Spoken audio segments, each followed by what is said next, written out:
Oh, hello, Charles. Can you hear me? Hello, how we doing? Are you planning on like actually making a weird Western? So there is a cattywampus, so there's a cryptid in these westerns, and one of my horror characters actually passes through the town that we talk about in these westerns on their way to Hmm. sea monster horror. And Kevin can tell you about the sea beast horror. He's done some excellent covers for me on that. I was going to say, what are you working on more nowadays between the sea monsters and the westerns? So I'm about to turn in the sixth sea monster book, and I've already turned in a horror collection. I need to talk to you about a cover because the third Western's about to come out and the fourth Western is already in the shoot. It's all written. I just need to get it out to editing. And the fifth one's already in planning. I'm trying to do as much of both. I'm also writing other stuff on the side. Very good. I try to keep busy. I would say you do that. Thank you kindly. Yeah, but we do So, have to talk covers, so you gotta let me know when. Absolutely. Yeah, I should be. Thursday, Fridays are usually better to get me on things than earlier in the week. I will catch up with you tomorrow then. It's good to finally meet you face to face. We haven't done this before? No, we have not. Oh, I thought we had. Had we? I don't know. I remember talking to you extensively on things, but I don't know if we actually ever were doing proper interview or anything before. No, I think this is the first time. Huh, I all thought you right. did already, Kevin. I thought I did too, but It's entirely possible. I've had that experience before. I was reading at this one place, and somebody leaned over, and I started to introduce myself, and they were like, "You've read here before." It's like, "No, I haven't." They're like, "Yeah, you have. Here's what you read. Here's what you did." And the person next to them said, "Yeah, of course you've read here before." You never know.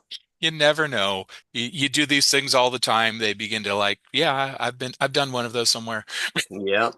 So, Cebo Root sound like a video game title for So real. my real name is C. Barouche. So I just made it Cebo Root for the Oh, Western stuff. It's a branding thing. It's not like I'm hiding that I write Westerns. I'm very proud of it. I talk about it all the time.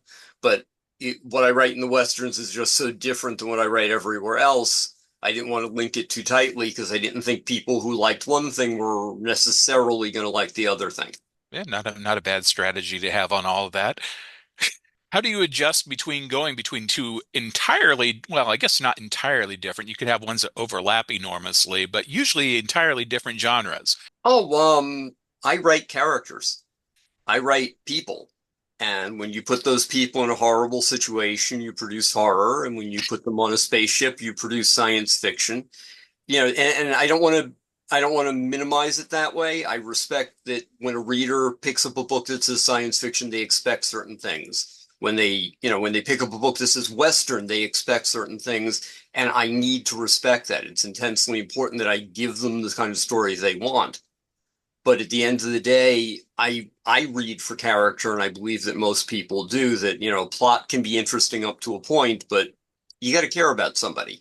You got to intensely like or intensely hate or be really, really curious. There has to be some human connective element to it. Yeah, So, all stories relate to the fact that we are human, so we like to see that element. oh, absolutely. So my big brag is I have five stories on the moon. And that came about literally from writing character, from writing interesting people. I met this one guy, Daniel Arthur Smith, who's a publisher who does Canyons of the Damned. And he said, everyone pitches me the same story. I said, I've got a character who flings her friends into the sun because you don't have any space to bury them on asteroids. He was like, I'll buy that story because the character is what sold it. Yes, they're in a situation, but the idea of I get to find out how it feels to be that person, to be in that odd circumstance. That was what sold the story. Everything that I do is based on that. When you look at the Cebo Mountain Men stories, it's all intensely that.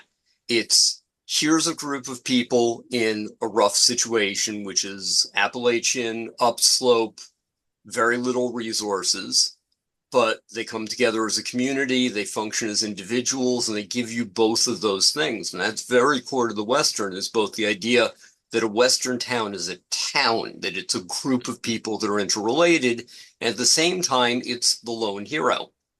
It's the person who can stand on their own. So the first Cebo Mountain Man book, Hiram Meager Younger, is about the man who absolutely stands on his own. He sees a problem and he puts himself between it and his community, at great personal cost. The second book is Fish Out of Water. The old prune's nephew is out of options. He comes upslope. He's talking to people who are taking him in, despite the fact that his uncle, his only connection to this community, died last winter. And he didn't know that. So now we get to explore what the community is willing to give and what the community expects back. What do they take their limited resources and spend it on? They spend it on the man who's going to be able to contribute, on the person who's going to be able to do something to make the community better, somebody who can eventually stand on their own. And so we get to explore that. And the new one, which I'm sending out to layout, it just finished edits. The Greek is about somebody whose problems followed them upslope, and they have to deal with their life before and see what their community will and will not support of them when danger shows up because of who they were, when these are people only know them for who they've become. And that's people, that's community that way. The next 3 books I'm going to do are going to take the Greek's younger brother, and it's going to take him and let him stand on his own. He's going to go downslope and live in the little town that is being built below the Appalachian town. And he's going to see a little more of the civilization of the West, the process of the West becoming a more controlled space.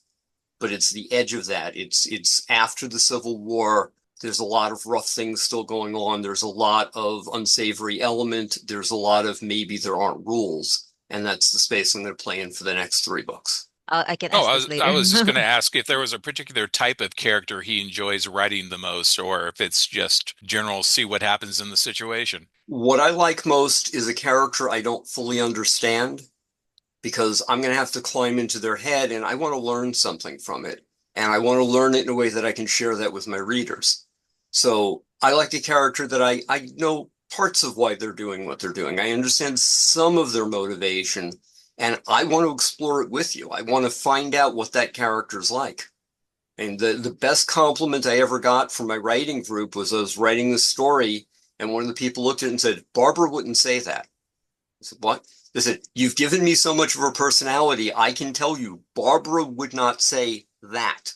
And that's the moments that I live for as a writer, is creating a character that's got enough independence, that stands firmly enough that a reader can have an opinion, that I can have an opinion as to what they would or they wouldn't do in other circumstances. And that's my absolute favorite, is to learn something. How do you come up with all this story? Do you have your normal research Oh, or? I write from frustration. Oh, I see. So I'll watch a movie, and as a set piece, the brave knights walk past a rune, and the rune's just there to establish this is medieval. And I'm sitting there screaming at the TV, "Turn toward the rune. It's much more interesting than where you're going." And they don't. So I write a Yeah. story about the fairies who live in the rune. I look at things that frustrate me in media. I look Mhm. at stories that I feel there's a gap. Like the first published novel I did is a science fiction story, and it's about teleportation. But the gap that I always saw in these stories is it starts out with, "We have teleportation." I didn't want to do that. I said it in the 1980s, and the first question is, what's your marketing plan? How are you funding this? What are you going to do to stop the venture capitalists from taking it from you? By the way, governments like borders, and you just broke the whole idea of borders. They're kind of mad at you. That's the story I wrote, because that's the story I don't get to say. I read very broadly. I watch very broadly. I attend a lot of authors' readings. I read a lot of manuscript for other authors. And when I see something that I feel is a lost opportunity or a missed opportunity, that's the story I write. And writing from frustration means I will never be out of story ideas. So I guess you're frustrated every day. My personal motto is often frustrated, never bored. I try to Ah, keep myself active. I try to keep myself out there. And that's another answer to your question is I've had a lot of different types of jobs, and I've met a very diverse portfolio of people. And so when I'm populating something, there's lots of people that, back to what I said before, I kind of understand, but I don't fully understand. So I'll take not that person, but a piece of their personality and say, okay, let's play inside their head. Let's see what they've got going. So yeah, I do spend time frustrated, but I turn that frustration into art. And I think that's a pretty healthy response to frustration. Channel the Okay. rage into art. Mm-hmm. Well, rage That's might be one a way to put it. go to an overstatement, Depends but how yes, frustrated you are and what it is. that is fair. That is fair. Yeah, especially when you watch a movie and then you're frustrated on something that you want to go it this way, but they tend to go on a stupid way, and you wanted to Yes. like change it. Yes. My There are wife a has had billion slasher movies like Yeah. that. Yeah. I'm sorry, Kevin, what did you say? I Oh, I was missed. saying my wife has screamed at me multiple times over just talking through the entire movie because I'm so annoyed with what they're doing in it. Yeah.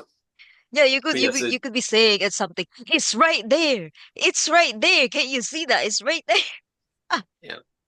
There's a YouTube channel called Screen Rant, and they do a thing called Pitch Mhm. Meeting where they take an existing movie and they rip through everything that was done badly with it. So they're doing this thing. That's going to be real useful. They're never going to do it again. Why? Because I wrote it that way. Yeah, that's where the frustration comes from. Exactly what you're saying. The character just needed to turn to the right. There's a car. They can leave. They don't have to be in the situation. They have Hmm. no stakes in staying, and Yeah. they go on for another 300 pages because that's what the plot demanded. Hmm. And that's why I do plotting, but I always let characters win over plot. Plots are guidelines, they're suggestions, they are not definitive, which gets difficult when you start writing trilogies. And so, I've got a third book coming out with the Mountain Men. I'm about to put out 3 books with Theo Starr, which is going to be my Marshall Theo Starr trilogy. I'm then going to, and it's all centered around the same place, my little Jackson Quarter area upslope, and my little Enid Vale, the little town that's forming below it. And on the horror side, because I also write horror, I finished a trilogy which was Endless Hunger, Endless Thirst, Endless Feast. And the goal there was to give you characters and bring a through line. And of course, it's very hard when you don't go plot forward to get through a trilogy, but you have to bring it together. You have to honor the promises that you make in it. And I'm doing that right now with the other horror trilogy, which is about to wrap. I'm about to send the last book in, which is The Sunken War, The Sunken Betrayal, and I'm sorry, The Sunken Ones, The Sunken War, and then The Sunken Betrayal. And that is a Kevin Diamond cover. Yes, yes, indeed. Hmm. It A is. recent one, Looks even. good. Yep, it does. He does good work. I like that guy. And I guess I should say that also at this point, I write, but just because my name's on the book doesn't mean I'm the only person working. The stuff Todd does as an editor, the stuff Kevin's done with the covers, the conversations that I've had with Nick. Nick at one point literally handed me a draft of a cover and said, "Can you put a story under it?" Yeah, And it's that That like became a sounds like problem. Nick. yeah, Yep. it's like people that handles the manuscript and everything is the one that makes the book. Absolutely. And it's everybody's contribution. And I Mhm. get to put my name on it. I'm very proud to put my name on it. But at the end of the day, I know I don't do this in a vacuum. I sit in a pizza parlor and write, and somebody brings me tea so I don't have to break my concentration. They're contributing to the fact that there's Mhm. a book. I have a writing group that meets every week. They're contributing to it. I've had beta readers. So, I Yeah. want to make sure that gratitude is there. My mom is 86. She still reads my Westerns. She won't read my horror, but she has edited my Westerns before they go out to Todd. And that's one of the reasons they come as clean as they do, because I have somebody who's detail oriented, who's already going through them. And she has a field day with it. Now I'm curious, why doesn't she read your horror? Oh, my mom loves Westerns, but she's got a stigma about a lot of other genres. She will happily tell you that Wizard of Oz is her favorite movie, and then she will tell you she doesn't read fantasy. Yeah, sometimes the labels get in the way, but it's that kind of thing. And to be fair, I've very carefully excised and edited certain scenes so that she can read them because some of them are very much about character, not about the horror per se, and those she does enjoy. But at the end of the day, my brother, who's written one nonfiction book about behavior, personality, and temperament, she says, "This is my son, the author." Oh, and my other son, he writes too. So there's a little prejudice in there, but she edits my Westerns and she loves them. And I'm very pleased that I get to do that. It was a very big thing for her that I'm now writing a genre she likes. So, what big things are going to be happening to your little town up in the mountains here? So the upslope area, Jackson Quarters, we've got Hiram, which is going to show you what's going on with the way the town was fragmented, because there's people further upslope that the people downslope don't remember are up there anymore. And then in Old Prune, we get more exploration of that, and we get to talk about the Catawampus. There is a cryptid, a mythological beast, if you will, that is roaming the hills and has a very firm opinion as to what does and doesn't happen in that town. And we're going to see a little more of that in the Greek. And what I want to do after I do the 3 Theo Star my brain is in the mode that I'd like to see some of this produced. When I'm done with those 3 stories, I'm going to come back around and I'm going to write the story of Ribbs Jackson, the guy who founded Jackson Quarter. And you're going to find out why there's a cattywampus, and you're going to find out why the town operates the way it does, why there's 2 sections to the town and they didn't speak for years, and give you that entire rich backstory. And I'm hoping it's the kind of thing that you're going to read that and then feel the need to go back and read the other books again, because now you have this new context, this new appreciation. And I want to build that kind of layering. But as to specifically what's happening to the towns, it's the evolution of time. It's the fact that the West is becoming a little more tame. It's the fact that the Appalachian Mountains is not a guarantee of independence from government interference. You know, a lot of these people are fleeing up there because they have a past. A lot of them are fleeing up there because they don't want anyone to tell them what to do. And we're going to start circling into that place where that becomes less true. And when I'm done with the Theo Star stuff and I'm done with the flashback to Ribbs, I want to very much turn around and talk about that transformation. How do you stay rugged and independent when the world has decided that everything needs to be on the census and everything needs to be recorded and everything needs to be taxed?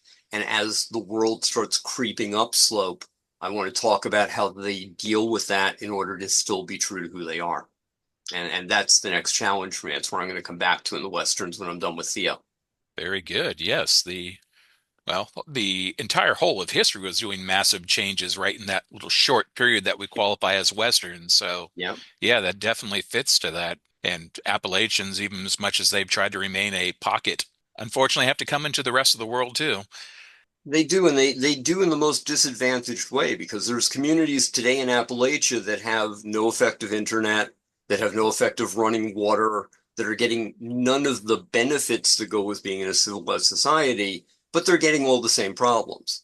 They're getting hit the way that everybody else gets hit sitting in the middle of a city where you can benefit from all those things.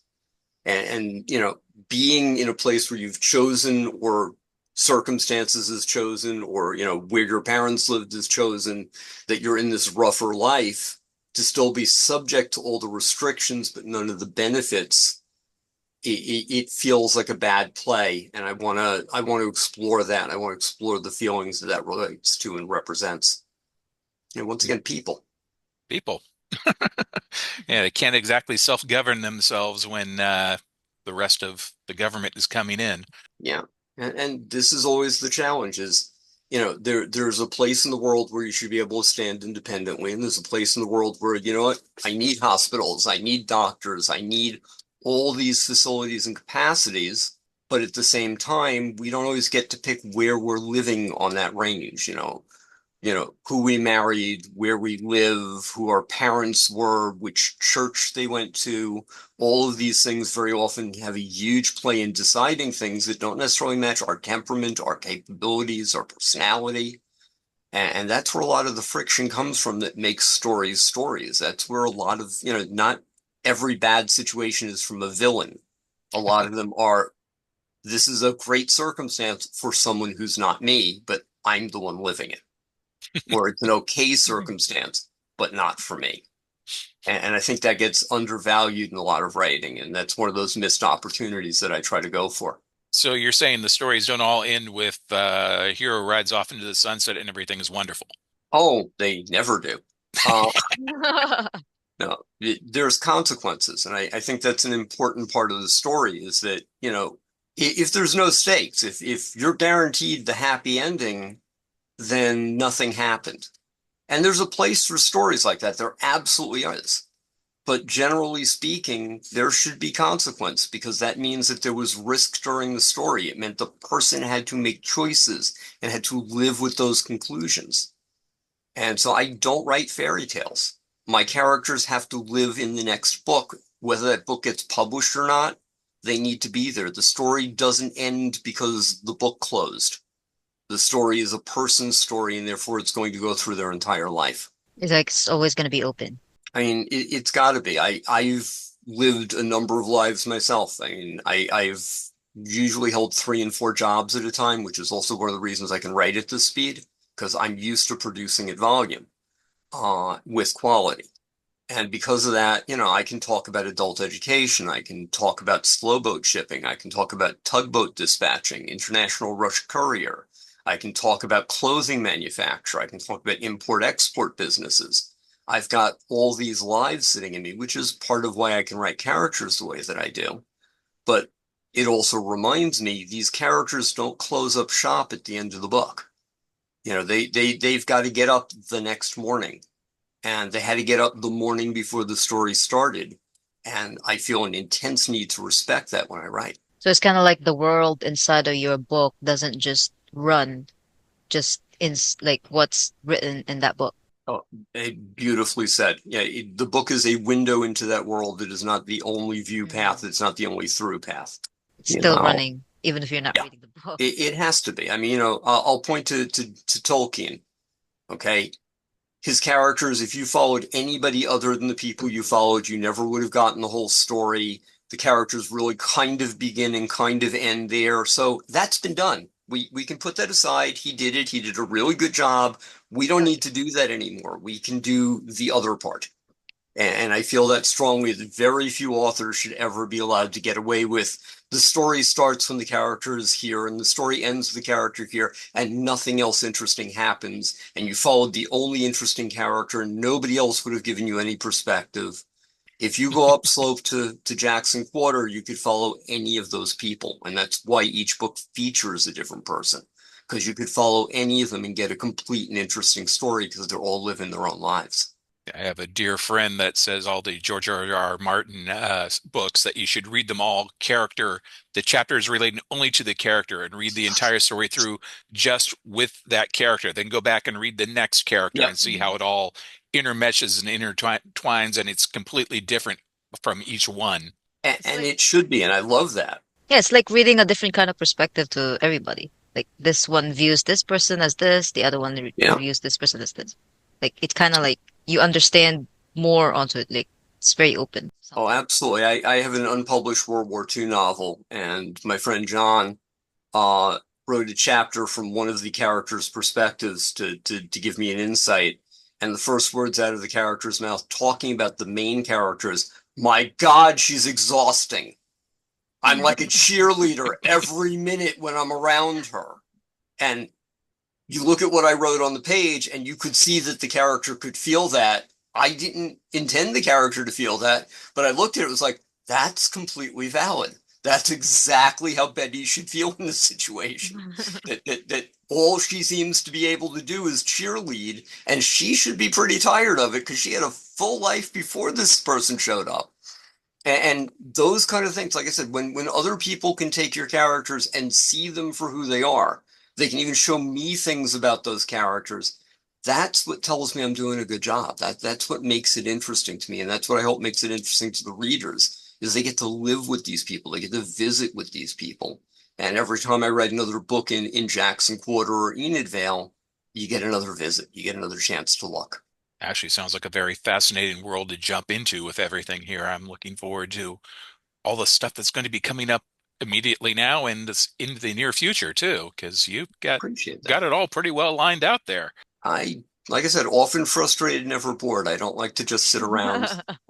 3 weeks ago, I helped run a horror convention on Long Island. We did an inaugural convention, and if you've ever run a first convention, it's a massive piece of chaos, and I thrive. That's my happy place. Give me crisis, give me concern. As long as there's a path through, there's a way to make things smoother, make things a little more human and usable. That's where I am. And that's a lot of what my writing is. It's here's chaos. Here's how somebody finds a way to get to the other side of the chaos because they got to live their life and they don't get all the choices. Just so. I'm frustrated every day, but I don't write books. But don't be bored. I That's guess the so. secret. It's okay to Yeah. be frustrated, but channel it. Do something with it. Yeah, don't be bored. That's why I have to move every time. Okay, so you mentioned this. I didn't forget. You died, but it wasn't permanent. Oh, yes. So when I was 4 years old, I died of asthmatic bronchitis. And this is back when there were general practitioners. And literally, my parents brought my body into the general practitioner, and he took a spike of adrenaline into my heart, restarted me. My younger one died before the age of 1. She's 39 now. Oh, so it's like a It reset runs in the button. family, So it's like a but it's like a reset button. Hold up. it gives you a sense that you're living in bonus years. When you grow up with that story, I mean, imagine for a moment that it didn't happen. Mhm. Just growing up with the story is a transformative thing. When you're constantly reminded you Yeah, almost weren't here, it's once again it's that window. I might not have been here. The world kept going. The yeah, stories kept happening. I got to participate, and I'm grateful that I got to participate. But it once again reminds me the story is never about just one person. It's never just one voice, yeah. because any of us could be out of the story and it can keep happening. Yeah, the world does not wait, and the time won't wait for one person. Oh, that's very, very true. So, what else can I tell you, nice people? Oh, I asked you earlier, Yeah. if you're planning to make a weird Western. So my original pitch to Nick, and I have to say this properly, my friend in Texas connected me with a guy in the Philippines who connected me with this guy in England who has offices in Pennsylvania, so this New Yorker could write Westerns. Uh, and he said, "Do you have a writing sample?" And I sent him 3 chapters of a weird Western I already had in progress, called Novely Mondi and the Red Riders. And one of these days, I would love to get back to it. And the idea is essentially, you remember the TV show Quantum Leap? Imagine it without the time travel. In other words, you're stuck in just the one life and the one body, but you know something is wrong. You know the world is not supposed to work the way it's working in that moment, and you have a sense of what it should be, and now it's on you to fix it. And that's the whole concept behind Nova Lee. She's not a supernatural entity. She's not from the future. She's not able to slip out of this body. She's got to live with the results, but she knows what's wrong and she knows what needs to be done. And she's got to figure out the path from where we are to where we should be. And I've got 4 chapters sitting there for a very long time. And one of these days, I will get back to it. And I really do want to. That sounds really Uh, kind of interesting. yeah, well, tell Nick and have him push me to push it. Uh, Oh yeah, I I will don't think definitely Nick is do ever going to nowadays. turn down product. yep. No, if he knows, or like if you actually told him like it will sell, he's gonna go with it as long as it will sell. Yeah. Yeah. That's what Nick We write does. to be read. It's Hmm. got to sell, because if it doesn't sell, there's no readers. Okay, Charles, thank you so much for coming in today. This is a Um, lot of fun. is there anything else that you wanted to say or No, share? Just buy all the books and give me all the feedback. I love interacting with people who've read my stuff and talking to them about it. I love talking to people about what they're writing. Um, it's good. It's important. And thank you for the opportunity to do this, because this is fun too. buy his books on Amazon, then tell him what his characters are doing wrong. Books. More books, all the books. You need Books. all the books. Books. This is one of the ones that's on the moon. Okay, that sums Books. up everything. I Yeah. think we're good then. Books. There's more books behind you. There Books. are. Well, Charles, Thank you. appreciate getting the opportunity to talk to you for Yeah. We'll have the to do this first again time soon. face to face, or however it was. One of the first times. Let's go with that. Indeed. There you Mhm. go. And hopefully And not the last. Very good. I'll speak to you tomorrow about covers, Kevin. Very good. We'll get on it. Thank you all.